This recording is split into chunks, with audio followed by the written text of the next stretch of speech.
Well, we think that right now the war is happening in Ukraine. The Russia has started war against Ukraine, but this war is just not only about Ukraine. It's about the war of the countries who stand for freedom against those who stand for dictatorship.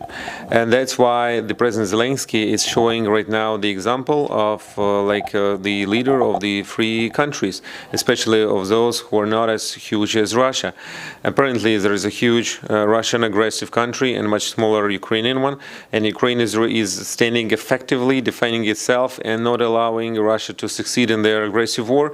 So it's to show an example for everyone who is not as huge and strong, that you have to be brave, you don't have to be afraid of anything, you just have to stand for your freedom, for your independence, and risk your life if needed, because eventually you will definitely win. And we also feel support of the whole of the United States and all the Western world, on the Western countries, support for us in our fight for our freedom, and that's very important, we think. Yeah.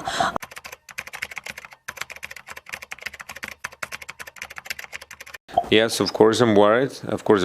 But because my parents are quite old, and I even have the grandmas there. They're more than 90 years old, so they cannot be evacuated somewhere. So they are staying because they've lived there all their life, and they don't want to go. And we very much believe that the Russians will not be able to proceed and succeed more. And the Odessa, where my parents are, will remain in a Ukrainian city.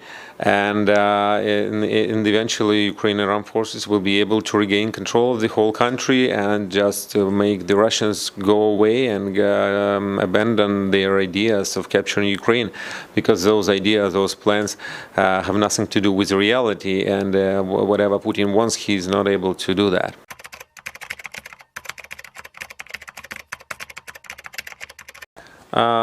Well, yes. So the sanctions are good and they act faster than we expected. But probably what Russia understands the most is the strengths of their counterpart.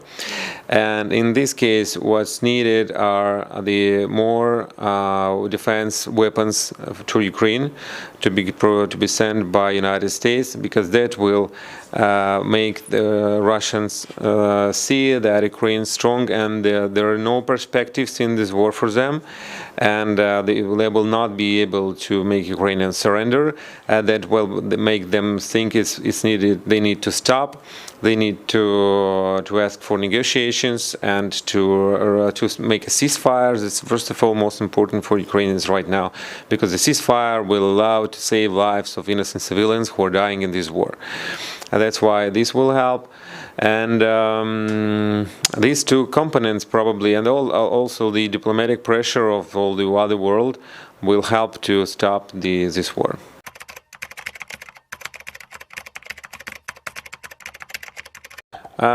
As of now, we did not hear too many official statements of China to act as a mediator. The position of China has been quite neutral as of now, which would most help Ukraine if China would not act in support of Russia, and that will be at least a positive sign. And of course, we would like China to be more active in calling this war actually a war, and that's what we believe the Minister of Foreign Affairs of China said just at the end of last week, because before they were just calling it a kind of a conflict or something. There is no conflict. It's just a war of Russia against Ukraine, and we have to call it in the correct terms. And we know that Russia is trying to use the different financial mechanism of Chinese banks to try to avoid the sanctions imposed by the West. And that's why we hope that China will not allow these to happen in future. And this will isolate Russia even more and make them eventually stop and withdraw their troops.